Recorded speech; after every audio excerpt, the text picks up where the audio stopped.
Bonjour et bienvenue dans cet épisode spécial de l'école du jeu.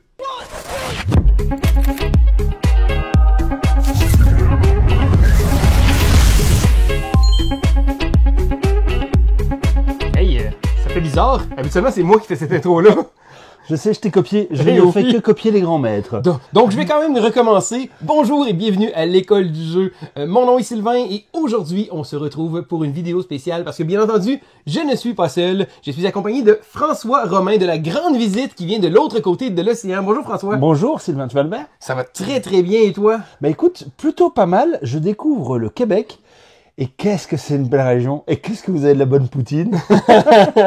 Donc, c'est le fun de pouvoir t'avoir dans mon studio comme ça et de pouvoir parler parce qu'on s'était déjà rencontrés à Gen Con. Ouais. Donc, aux États-Unis, à Indianapolis. Mais on s'était déjà écrit aussi, on s'était déjà parlé. Tout à fait. Puis pour moi, c'est un grand honneur de t'avoir parmi nous ici comme ça et que tu aies accepté de venir me voir. Je trouve ça vraiment génial. C'est un grand honneur pour moi aussi de pouvoir être là et de pouvoir participer à cette émission. Je me rappelle la première fois qu'on avait discuté, tu avais parlé de Soul Clover. Oui. Et j'avais été très touché par ce que tu avais dit, parce que tu avais dit, c'est pas ma cam comme jeu, mais celui-là, je l'aime beaucoup. Et là, tout à fait. Puis ce que je trouve drôle, c'est que moi-même, j'ai été assez honoré quand l'auteur de Soul Clover, un jeu que j'avais parlé, m'a écrit en me disant, j'ai aimé ton jeu. J'ai regardé ma femme, j'ai dit, regarde, l'auteur m'a écrit. Fait que moi aussi, j'étais un petit peu groupie quand même. Voilà. C'est cool quand on est groupie l'un de l'autre. C'est chouette. Et voilà. Donc, le but aujourd'hui, c'est de vous parler un peu, d'apprendre à connaître François et de discuter de quelques petits sujets. Je me suis dit qu'un format d'entrevue un peu ouvert, à la bonne franquette, comme on dirait. Donc, je vais commencer immédiatement. François, t'es qui? Qu'est-ce qui se passe avec toi? Tu viens de où? Qu'est-ce qui se passe? Qu'est-ce que t'aimes? Raconte-moi un peu ton origine, origine de joueur. Donc, moi, à la base, je suis donc de Belgique, de l'autre côté, comme tu as dit, de l'océan. Mon origine de joueur, vraiment au début, c'est des livres dont vous êtes le héros, des magazines, du jeu de rôle, Magic, un peu le process que tout le monde a pu connaître. Puis après, Magic, j'ai fait encore du jeu de rôle grandeur nature pendant pas mal de temps, mais j'avais plus le temps, évidemment, ni Magic, ni jeu de rôle, etc. Et puis, vers fin de mes 20 ans, 26, 27, 28 ans, tu te dis, j'aimerais bien retourner dans ce milieu, puis tu découvres qu'il y a le jeu de société qui te permet de vivre des sensations qui sont un peu pareilles, mais qui prennent moins de temps. C'est pas comme une partie de jeu de rôle qui va durer 6 heures. Et donc, tu commences à te mettre au jeu de société, tu découvres qu'il y a un nouvel univers, et puis tu découvres plein de choses, et puis tu deviens un petit peu le promoteur du jeu de société auprès de tous tes potes. Tu amènes le jeu de société aux amis qui eux-mêmes deviennent fans. Tu commences à avoir des cercles d'amis. Tu organises un week-end en disant, j'arrive pas à voir les gens en même temps, donc j'organise un week-end où on dort sur place, on mange sur place, etc.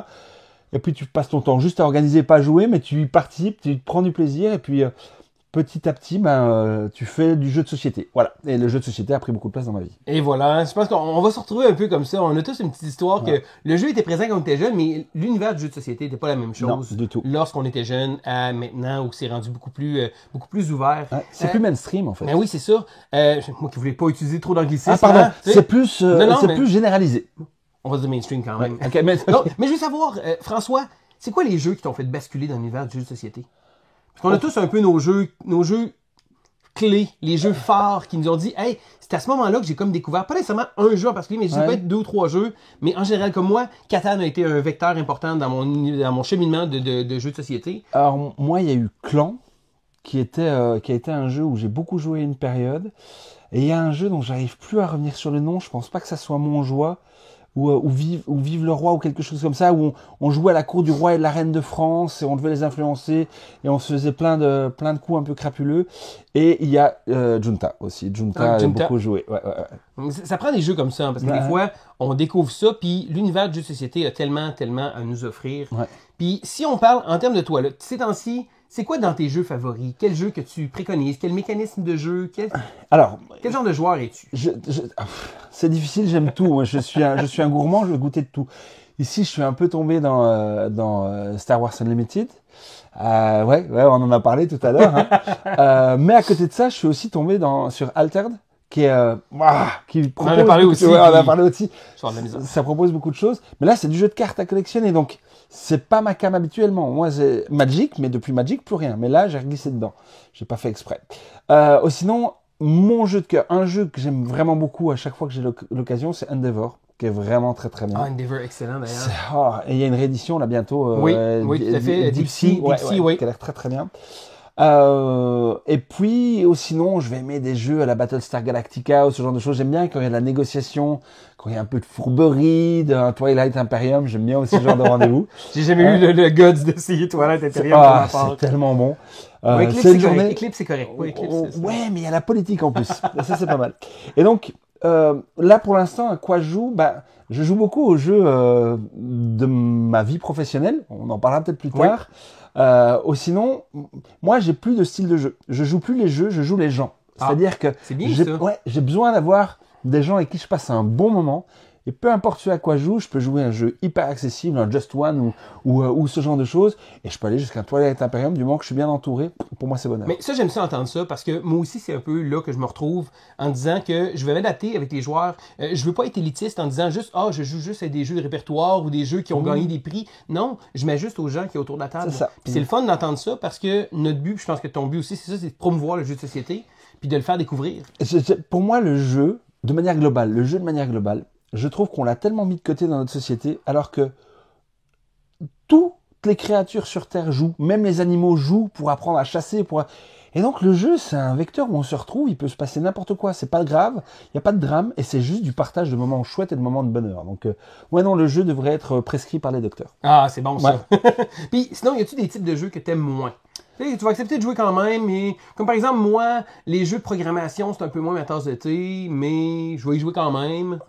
J'ai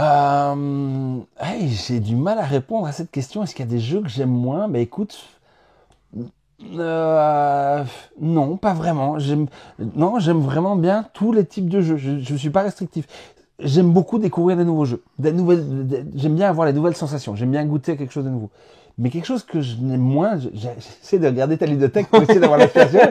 J'ai pas, non, même pas. J'allais dire les jeux de confrontation à deux. Si, j'adore un Blood Bowl ou ce genre de truc. Donc, non, je ne saurais pas te dire les jeux que j'aime moins. Je suis désolé, je sais pas répondre à ta question. En fait, là, juste pour que vous sachiez que tout est improvisé, comme ça. On s'est pas pratiqué. J'ai pas donné les questions avant. Donc, le but, c'est d'avoir une entrevue honnête et d'avoir de quoi de franc comme ça. Si, alors, je peux quand même te répondre quelque chose. Oui. Le jeu que je vais moins apprécier, c'est le jeu où toutes les 15 secondes, je dois retourner dans les règles parce qu'il y a une exception. Là, j'ai plus l'impression d'être en train de jouer, j'ai l'impression de devoir étudier. Que le jeu te joue, toi, c'est ça, que tu joues le jeu. Parce que oui, c'est vrai, hein, en essayant, je pense que t'es comme moi, t'essayes énormément de jeux, puis d'avoir un jeu avec des règles qui sont pas nécessairement simples, mais on se rappelle bien qu'il y a moins d'exceptions, la prise en main est bonne. Pour moi aussi, c'est important, la prise en main d'un jeu, il faut que ce soit... ergonomique. C'est ça, il faut que ce soit ergonomique, il faut que ça marche bien. Là, François, t'es également un auteur de jeux de société. C'est d'ailleurs la raison pour laquelle on s'est connus, je pense. Je pense que c'est à cause de ça. C'est à cause du jeu So Clover. Alors, So Clover est ton premier design publié. Oui, tout à fait. Est-ce que tu avais probablement déjà fait des petits designs à gauche et à droite sans être publié? En fait, dans mon parcours professionnel, moi j'ai fait plein de choses dans ma vie pro. J'étais photographe, comédien, policier. Et puis, je suis arrivé dans le milieu du jeu de société. Je travaillais pour Asmodée à l'époque. D'abord au marketing, puis après je me suis occupé du business core et hobby, donc tout ce qui était figurines, jeux de cartes, jeux de rôle, etc. Et donc je faisais aussi dans mon boulot, je faisais des vidéos un peu comme toi, en direct toutes les semaines, et donc je présentais l'actualité toutes les semaines. Donc j'avais la chance de pouvoir lire toutes les semaines entre 4 et 10 règles de jeu en quelques heures. Donc j'ai pu voir beaucoup de choses exister, ce qui me permettait pour mes premiers jeux, de pouvoir imaginer un prototype, commencer à écrire les règles dans ma tête, et puis au bout d'un moment, je me dis non, déjà vu, ça m'amène nulle part, et donc je filtrais sans avoir même besoin de le matérialiser. Et ce Clover, c'est venu d'une partie d'un autre jeu, et je me suis dit, tiens, comment est-ce que je pourrais faire l'inverse? Et puis l'idée rebondit, et je discute avec ma compagne à l'époque, et je lui demande, tiens, qu'est-ce que tu penses de cette idée-là? Puis là, elle me dit, tu sais, comme à chaque fois que tu m'expliques un jeu, je comprends jamais rien. Je dis, ok, d'accord, ça va. Moi, tant que tu l'as pas matérialisé, je pourrais pas le faire. Je dis, ouais, je ferai ça demain. Puis elle me dit, mais non, fais-le maintenant. Je dis, oui, mais je sais pas comment faire. Et elle était très bricoleuse. Elle me dit, mais t'as besoin de quoi? Je dis, j'ai besoin de ça. Et donc, elle me design un hexagone comme ça, dans lequel on peut glisser des cartes. Puis je glisse des cartes dedans. Et je fais les cartes. J'écris des mots. Et quelques jours plus tard, j'avais un rendez-vous avec un ami à moi qui s'appelle Cédric Comon, qui était patron de Repos Production à l'époque, avec d'autres personnes. Il y avait Tanguy, qui maintenant est le game designer de Repos Production, etc. Mais j'y vais, c'est une soirée jeu entre potes, quoi. Et j'y vais, et en fin de soirée, je dis, écoutez les gars, j'ai une idée, je sais pas ce que ça vaut, mais ça vous tente de jeter un œil, parce que je suis juste curieux de voir comment vous sentez, quel feeling vous avez. Et puis, on joue, et on fait une fois, 2 fois, et on fait toutes les cartes. Et là, il y a Cédric qui me dit, François, tu l'as déjà montré à quelqu'un, ce jeu? Je dis, bah non, je l'ai imaginé il y a 4 jours. Tu veux bien ne le montrer à personne, et puis la semaine prochaine, tu viens au bureau, on va en parler avec Thomas, et on voit si on en fait quelque chose. Et donc, la semaine suivante, je me retrouvais dans les bureaux de Repos Production. Il y a le partenaire de Cédric, Thomas, qui testait le jeu, qui dans un premier temps fait « ouais, je suis pas sûr ». Puis il refait une partie dans une autre configuration, il fait « ah, ok, j'ai compris. Ouais, on va te faire signer un contrat ». Et puis c'est arrivé comme ça, c'est vraiment... Une bonne idée, rapide ouais, c'est comme ça. C'est une épiphanie. Mais il y a eu plein de prototypes qui ont été faits avant, dans ma tête, de tas d'autres choses.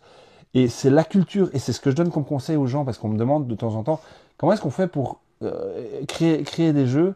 La première chose, c'est agrandir sa culture ludique. Parce que le nombre de personnes qui viennent près de toi en disant « hey, j'ai inventé le jeu d'échecs pour 3 joueurs !» Mais non, mais ça existe. Il n'y a pas besoin. On n'a pas besoin de ce genre de choses. Lis, apprends ce qui existe déjà dans le monde. Et puis de là, tu vas avoir des idées. Mais c'est ça qui m'a permis de filtrer, je pense, de tas de très mauvaises idées.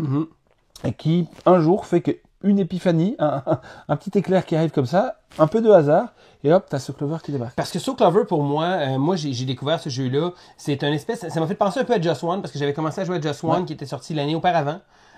Puis quand So Clover est arrivé, je me disais, un petit jeu d'ambiance qui va être parfait pour mes soirées de jeu avec les muggles, les moldus, les gens un peu moins joueurs. Et surtout d'avoir un jeu qui est pas trop engageant. Parce que beaucoup de gens qui sont moins joueurs ont tendance à regarder, ah non, un autre jeu compliqué avec des règles. Mais là, je dis, participe une ronde.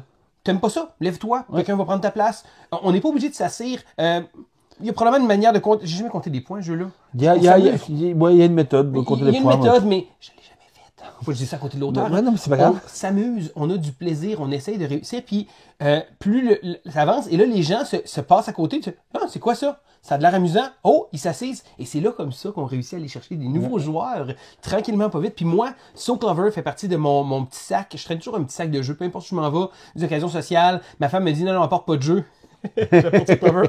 Et moi, quand j'ai découvert ce jeu-là, j'ai fait, c'est pas ma tasse de thé à la base. Moi, des jeux de joueurs, mais des trucs comme ça marche. Ouais. Et on le joue même en convention ludique. Rendu à minuit, 1h du matin, il y a plusieurs blagues très simplistes, très adultes, de mauvais goût peut-être, mais c'est pas grave, on a énormément de plaisir. Donc moi, So Clover a été vraiment une belle réussite, je pense, pour moi. Puis la preuve que ce jeu-là a été joué énormément.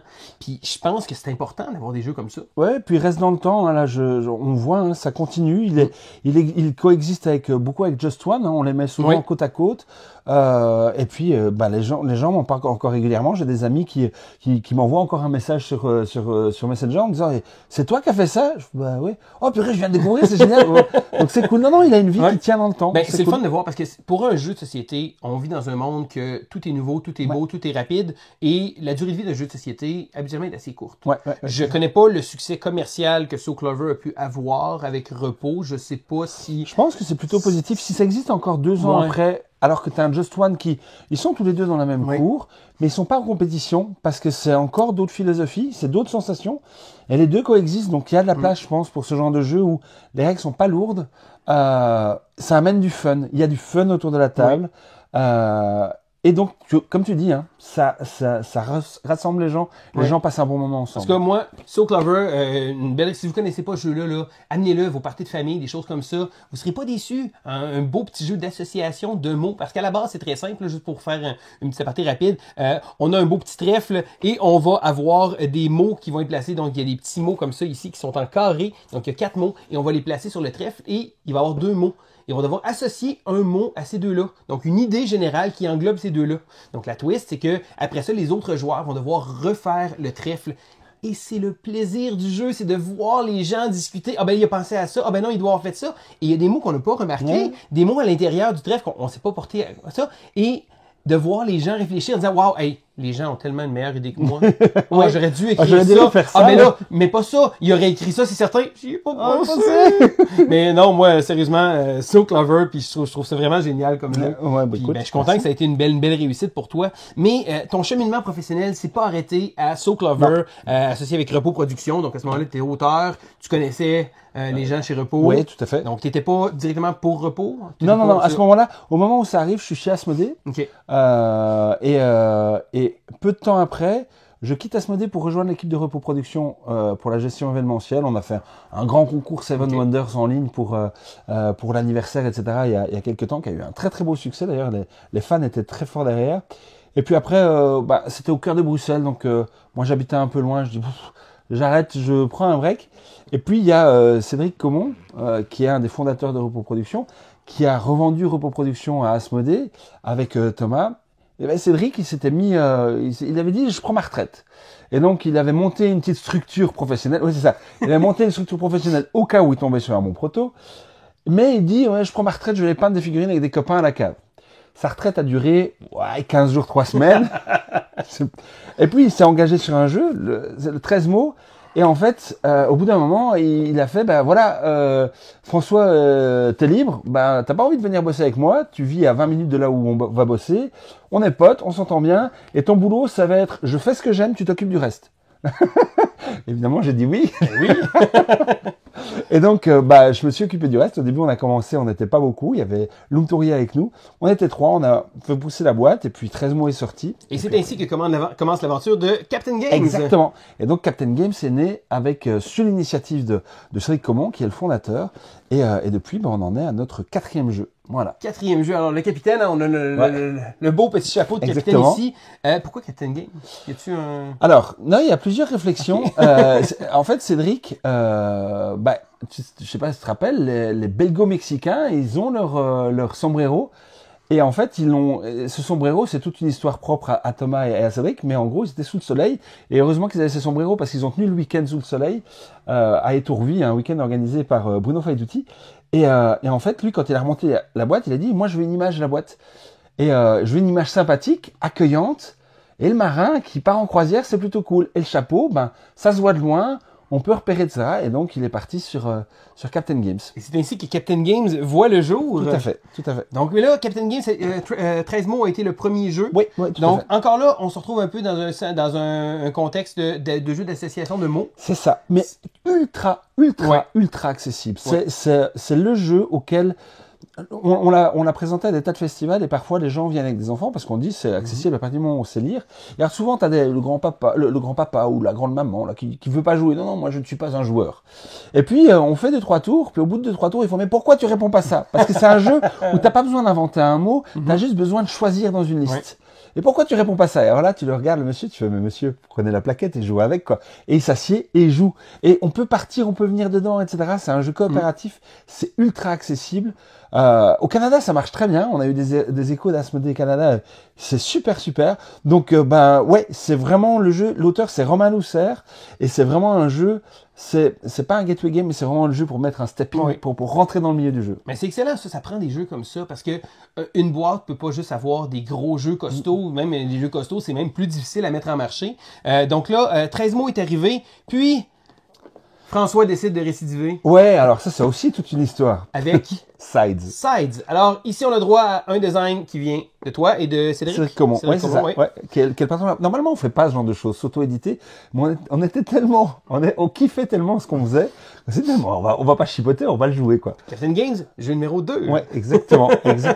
Et en fait, c'est comique parce que Sides, ça commence où je viens voir Cédric un matin et je fais, Cédric, j'ai une idée. Il fait, ah ouais, quoi? Alors, je commence à lui déballer mon idée, puis au moment où je l'explique, je fais, non, en fait, c'est vraiment pas bon. Et il me regarde, il fait, non, c'est pas terrible. Et puis le lendemain, on devait partir chez Asmodée en France, en train. Et en fait, dans le train, on commence à discuter de mon idée et on la change complètement. Et j'avais le matériel sous la main et on commence à jouer à ce qui est le prototype de Sides. Dans le train, on est sur une place où on est à 4 comme ça. Et en jouant, t'as les gens qui sont à côté dans le train qui font, non, mais répondez ça. Et on se regarde et on fait, mais ça marche, en fait. Et au soir, on rencontrait des personnes très importantes de chez Asmodée pour leur parler de 13 mots. Et on avait Lumtourier qui nous accompagnait, qui nous dit, les gars, commencez pas à parler de votre proto, vous êtes là pour parler de 13 mots. On parle pas de Sides avant. Et donc, on parle de 13 mots. Et après, on dit, les gars, ça vous dérange, on vous montre un truc? Il fait, non, pas de souci, on commence à jouer. On était dans un restaurant un peu chic. Et en fait, au bout d'un moment, on joue. Puis t'as le serveur qui fait, messieurs, dames, il est 2h du matin, il est temps de partir. Et donc, on est parti, on nous a dit, Sides, vous nous le faites, quoi. Et donc, on l'a fait dans la foulée. Mais encore une fois, c'est, c'est un rebond, une épiphanie, puis un coup de bol, quoi. Voilà. Ouais. Parce que là, hein, c'est des petits jeux qui marchent. Ouais. Puis ça en prend comme ça, puis de découvrir ça, puis d'avoir une idée, c'est bon une idée parce que tout le monde a des idées, mais de réussir à la terminer, c'est Ouais. ça qui est difficile. D'avoir C'est une compliqué, idée, ouais. c'est plus facile, mais après ça, puis là, ben, c'est pour ça, hein, Sides. La matérialiser. Pour moi, c'est l'étape la plus compliquée quand je fais un prototype, c'est entre ce que j'ai en tête et me dire, ok, j'en fais quelque chose qui est physiquement existant, et puis aller jusqu'au bout. Parce que les premières idées, tu les as, puis il faut remplir les vides. Mhm. Il faut pas remplir des vides avec des trucs inutiles, il faut que ça soit facile, que ça fonctionne bien, que tu rajoutes pas des règles. Et c'est là où tu as des pierres d'achoppement et tu essaies de lisser ton jeu pour qu'il soit... En fait, un jeu, pas mal de game designers qui disent ça, c'est quand tu n'as plus rien à enlever d'un jeu, c'est qu'il est prêt. Oui, mais Voilà, ça, faut c'est enlever. quelque chose aussi que je trouve important. Puis il y a beaucoup de designers de jeux, puis j'ai l'occasion de participer à certains salons, voir des concours de prototypes, discuter avec des auteurs. Puis un auteur va souvent avoir beaucoup d'idées pour son jeu, puis il va mettre... Mais pour être un bon design, il faut savoir épurer son design. Et même si l'idée générale de l'auteur, ah ben, dans ma tête, j'avais ça, puis j'avais ça, il faut savoir réussir à laisser aller. Et souvent, lorsqu'un auteur va arriver avec une boîte en édition, on dit comme, hey, j'aimerais ça que tu me fasses ce jeu-là. Il va y avoir un développeur qui va passer après, qui va enlever, qui va chopper le gras, comme on dirait en bon québécois. C'est tailler le diamant. Et quoi. voilà, on fait ça comme ça, et ça fait en sorte qu'on simplifie le jeu. Puis des fois, simple, ça fonctionne. Ouais, ouais. Puis C'est Tanguy Greban qui maintenant est le responsable d'édition de Repos Production qui dit un jeu on reçoit une pierre brute et nous notre but en tant qu'éditeur c'est de le tailler comme un diamant pour qu'il soit le plus pur possible et qu'il soit le plus accessible possible. Et c'est vraiment ça, c'est l'idée d'enlever des choses.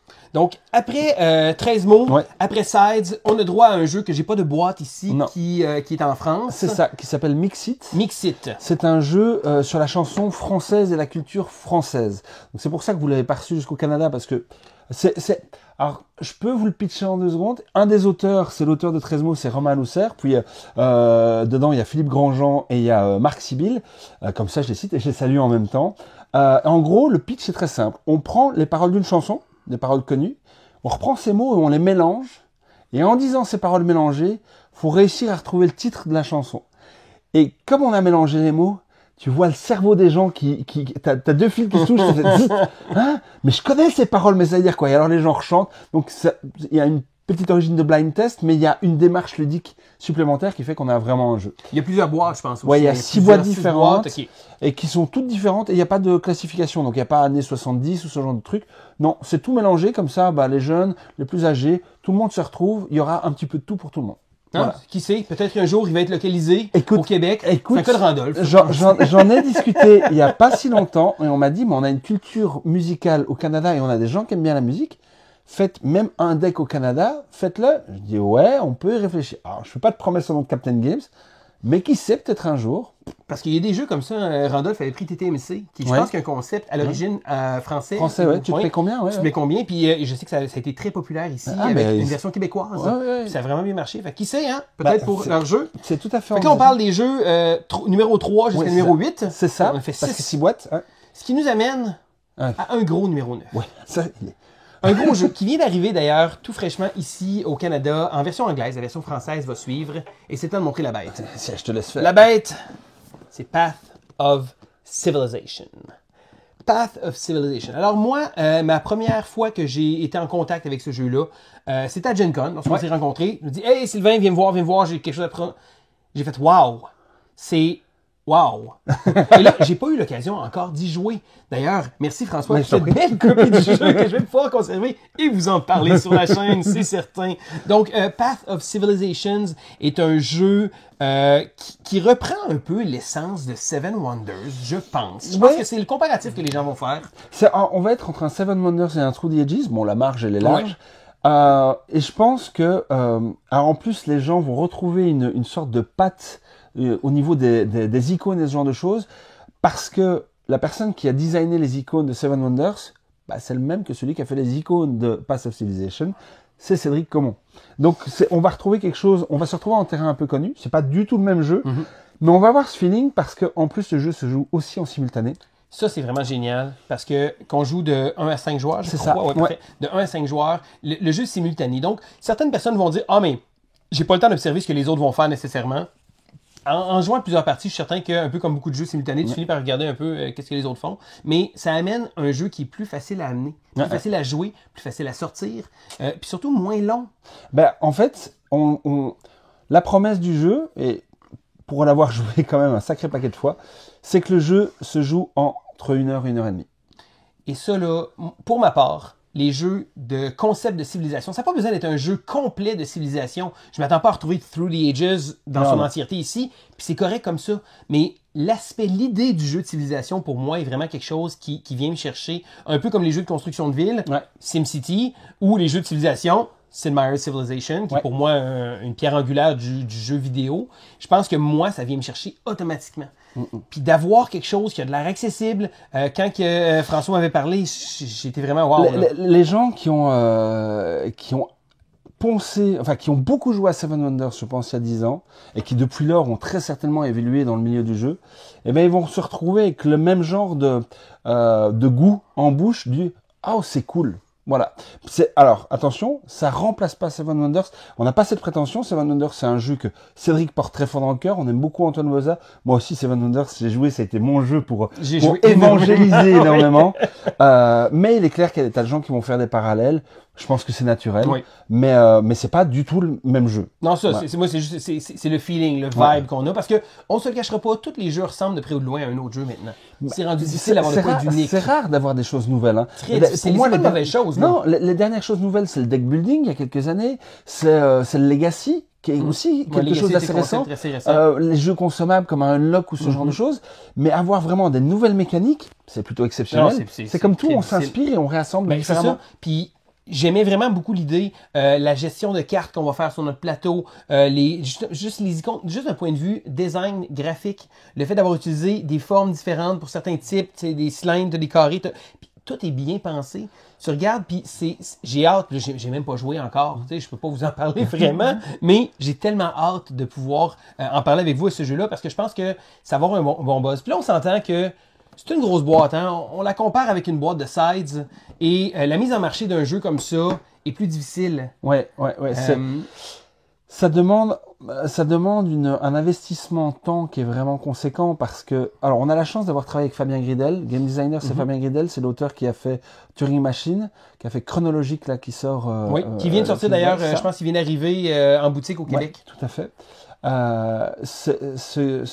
Fabien Gridel, c'est quelqu'un d'adorable.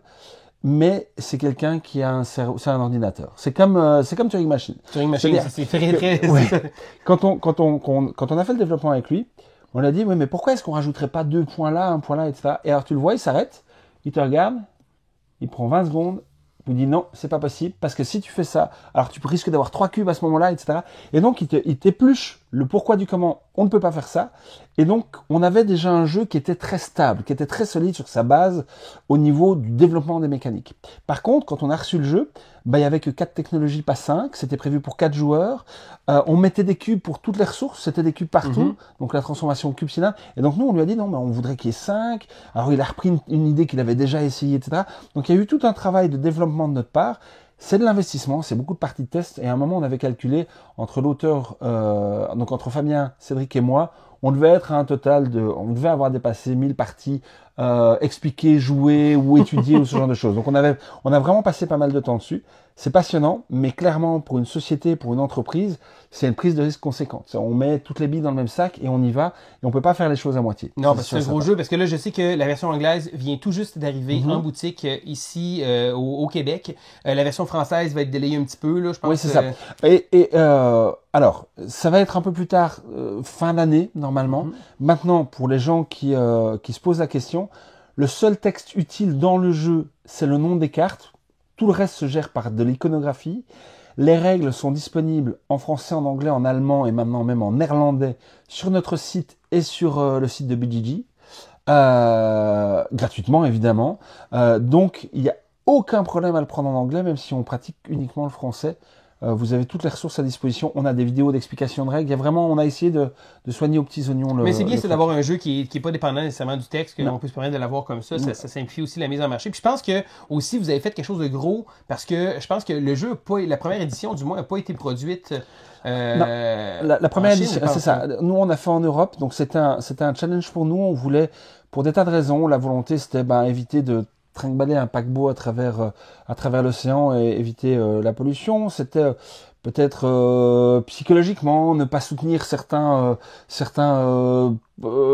certains partis qui sont qui soutiennent la Russie, machin. J'ai rien contre le peuple ou quoi que ce soit, mais voilà. Donc essayer d'être un peu engagé dans certaines convictions. Mais ça vient avec des coûts aussi. C'est ça. Probablement que vous avez fait une moins grosse marge de profit pour vouloir produire un jeu comme ça, un peu plus localement pour vous, là. C'est exactement ça. C'est-à-dire qu'en Europe, dès qu'il y a un tout petit peu de plastique et il y a juste les rangements qui sont en plastique dedans, eh bien, en Europe, c'est compliqué d'avoir quelque chose qui tient la route avec des coûts qui sont aussi compétitifs que ce qui se fait en Chine. De plus en plus, on voit les gens qui prononcent le plastique commence à être un peu à regarder croche un peu. Ouais. Mais alors, c'est ce qu'on a fait sur le premier run.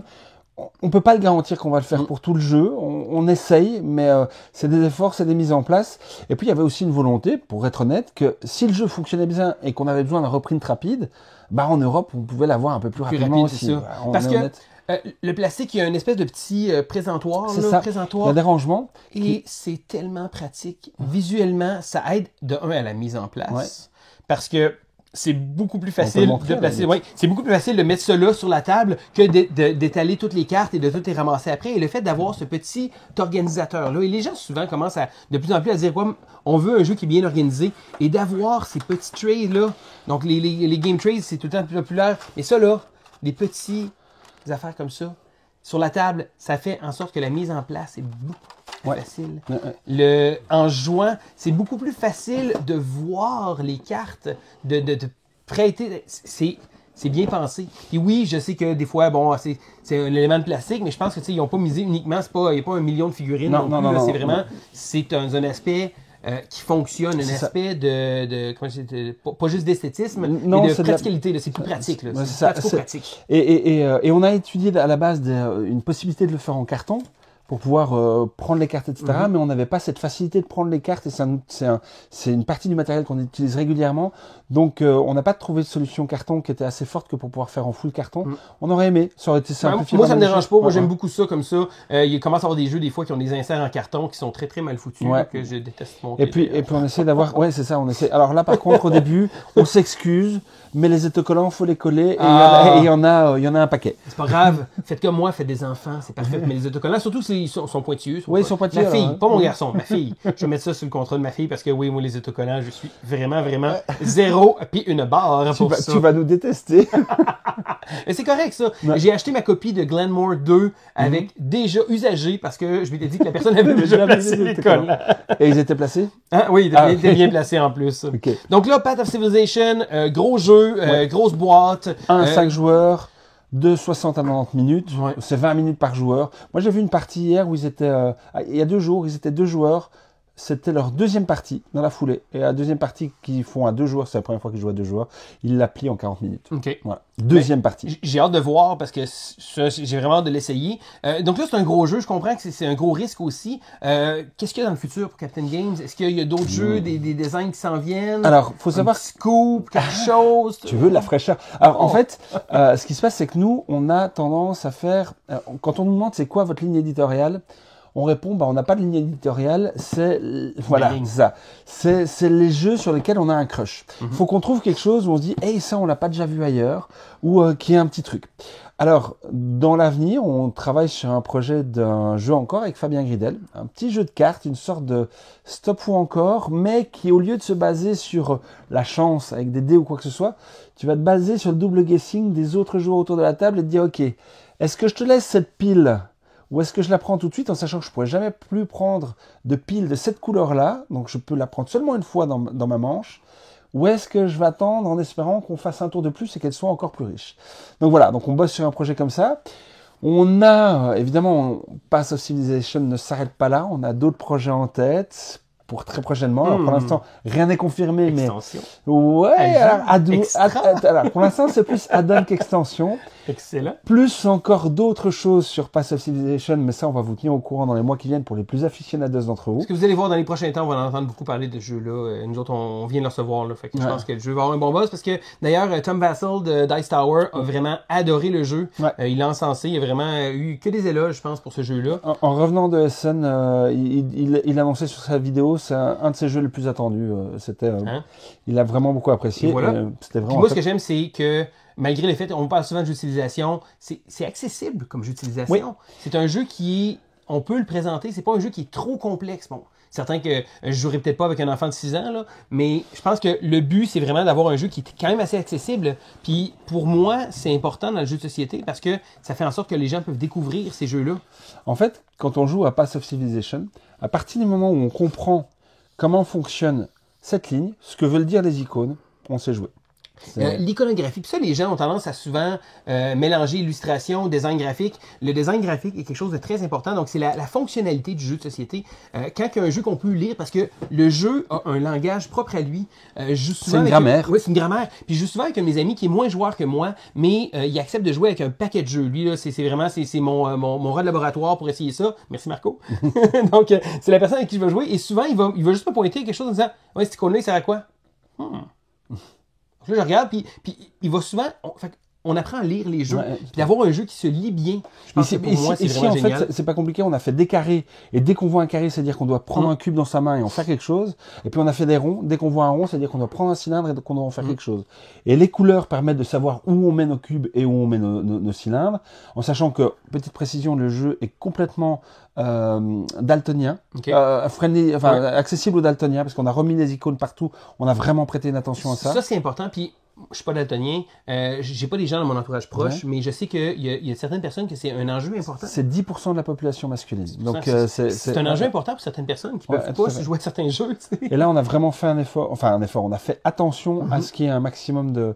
En fait, tout est complètement lisible sans reconnaître les couleurs. Et donc, en faisant, comme tu as dit tout à l'heure, un objet a une fonction, une forme a une fonction. En fait, ça rend le jeu accessible. Pas simple en aucun cas, mais accessible, c'est sûr et certain. Puis, comme on parlait tantôt, même lorsqu'on parlait de ce qui nous amène vers le jeu de société, un jeu qui a trop d'exceptions, que tu ton temps est constamment dans les règles, je pense que celui-là a l'air d'être... La prise en main va être plus agréable. Surtout que les 2 premiers tours, l'avantage c'est qu'il n'y a pas de gros événements à la fin des 2 premiers tours. Et comme les choix au début sont limités, on a des choix. C'est un jeu qui est rempli de dilemmes, tu verras. Le premier dilemme que tu as 5 cartes en main, tu vas en jouer 2 à gauche, 2 à droite, et la dernière, tu la perds pour toute la partie. Donc ta première action de jeu, c'est de te dire ça, je ne le jouerai jamais. Et donc tout ça est hyper fluide, hyper simple, et quand on est parti, ça déroule quoi. Bon, parce que j'ai très hâte. Vous allez m'entendre parler probablement dans mon prochain segment Quoi de neuf. Pas celui-là de ce mois-ci parce que j'ai déjà filmé. Hein, il va sortir en début de semaine prochaine, je crois. Mais c'est certain que je vais vous reparler de Path of Civilization. Donc, je pense que j'ai vraiment hâte. Je pense que ouais, écoute. François m'a hypé sur le jeu. Là. Tu me diras ce que t'en penses. Jusque-là, honnêtement, je n'ai jamais vu une personne qui a joué au jeu qui n'en est pas sortie en disant waouh. Je m'attendais à ce que ce soit plus complexe, et en fait, c'est accessible. Et qu'elle kiffe, et les gens ont envie d'y rejouer. J'ai pas vu de gens déçus. Bon, et voilà, hein, on va voir, ça va probablement être un autre client satisfait. Donc, merci François pour écoute, tout ça. Mais là, j'ai un visiteur qui vient de loin. Ah oui? Je me suis dit, tiens, belge, hein, c'est une culture que je connais un peu moins, mais notre culture québécoise, est-ce que François la connaît? Je me suis informé auprès de certains de nos amis, de nos membres de l'école du jeu, et je me suis dit, on va trouver des expressions typiquement québécoises. Et là, François est aucunement au courant. Je l'avertis qu'il y aurait un petit twist à la fin de l'épisode. Tu sais que ça va être très limité parce que ça va être très limité. À part la poutine, à part l'impro, et à part toi. Et je connais pas grand chose du Québec. C'est excellent, ça. Donc là, j'ai sorti quelques expressions. Et comme je dis, c'est juste pour s'amuser. Je sors des expressions typiquement québécoises. Et François va devoir me dire qu'est-ce qu'il pense que ça veut dire. Alors, je te propose que tu me le dis une fois avec l'accent et une fois comme un Français le dirait. Ah, ça va être difficile. Première expression, parce que oui, je vais utiliser mon accent québécois à peu près. Hein. La première expression, c'est « attache ta tuque avec la broche ». Attache ta tuque avec de la broche. Attache ta tuque. J'aurais l'impression que c'est une remorque qu'on attache à l'arrière d'une voiture. Donc, si on dit attache ta tuque avec la broche, ça veut dire prépare-toi aux intempéries. Donc, prépare-toi. Ce soir, ça va être une grosse soirée. On t'amène sortir. T'as une grosse entrevue. T'as une grosse affaire. Quelque chose d'important, là. Prépare-toi, là. Donc, mets-toi ça sur va être corsé. Ça va être corsé. Ouais, non, ça va... Mais prépare-toi mentalement. Ça va être tough. Ça va être difficile. Parfait. OK, ensuite de ça, on y va avec... C'est quoi un boss de bécosse? Un boss de bécosse. Bon, c'est quoi ton petit boss de bécosse? C'est quelqu'un qui se vante et quelqu'un qui se raconte une vie qu'il n'a pas? C'est quelqu'un qui est tendance à vouloir bosser les autres, à vouloir diriger les autres, à D'accord, vouloir ok, prendre ouais. trop de place. Ok, Ok, c'est bon ok. ça. Après ça, si je te dis la phrase suivante, qu'est-ce que ça peut te vouloir dire? M'aller, m'aller, mallette. Alors, il y a beaucoup de Ça, M. j'avais hâte de le dire. Miley, mallette. M'aller, m'aller, mallette. Viens avec ton goûter. Ça, c'est pas juste une expression, c'est juste une manière de parler. C'est je vais aller porter mon courrier, je vais aller m'aller. Mail, ouais. ma lettre. Ma lettre. Mais c'est ce que je te dis très rapidement, ça porte à confusion, c'est juste pour voir ton visage, ça valait $1 million. Merci. Ensuite de ça, souffre, aidez-moi. avoir les yeux dans la graisse de bine. Avoir les yeux dans le graisse. Ouais, ça c'est. Je vois rien, je suis dans le brouillard. C'est avoir les yeux dans la graisse de bine, c'est on n'est pas réveillé, on est fatigué, on a les yeux tout petits, ouais, c'est on ça. a les yeux T'es tout. dans le Ok. ouais, c'est ça. Ouais, C'est quand même bon, c'est quand même bon ça, c'est bon ça. Après ça, niaise pas avec la POC. Niaise pas avec la POC. Niaise pas, joue pas avec la POC. POC, trick shot. Ah oui, niaise pas avec Palais. Ben, vas-y, joue à fond, fais les choses à fond, c'est ça. C'est ça, de ne pas attendre, prends pas trop ton temps, vas-y Vas-y, fonce, fonce, et voilà. d'accord. Puis une petite dernière, t'as une petite dernière pour ça. Est-ce que tu sais qu'est-ce que ça veut dire cogner des clous? Cueillir des clous. Cogner des clous. Cogner des clous. C'est insister sur un sujet. Non, cogner des clous, c'est quand t'es fatigué, puis tu cognes. Ah, d'accord. Ok.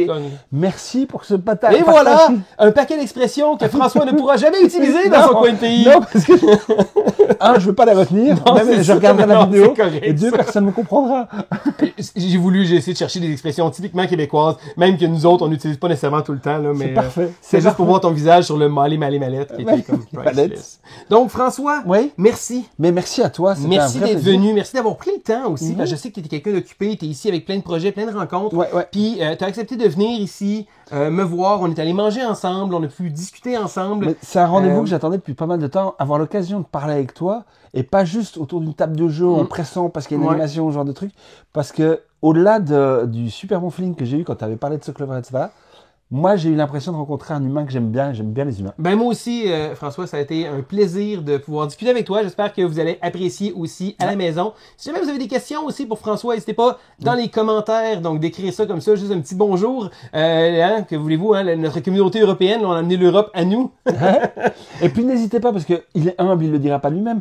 Abonnez-vous, likez la vidéo, tout ça. Pour une fois, c'est quelqu'un d'autre qui peut le dire Et pour voilà. Bon, ben sur ce, merci beaucoup François. Merci à toi, prends soin de toi. Donc c'était Sylvain Et François. et François Et François. pour l'école du jeu et on se dit À à la bientôt. prochaine.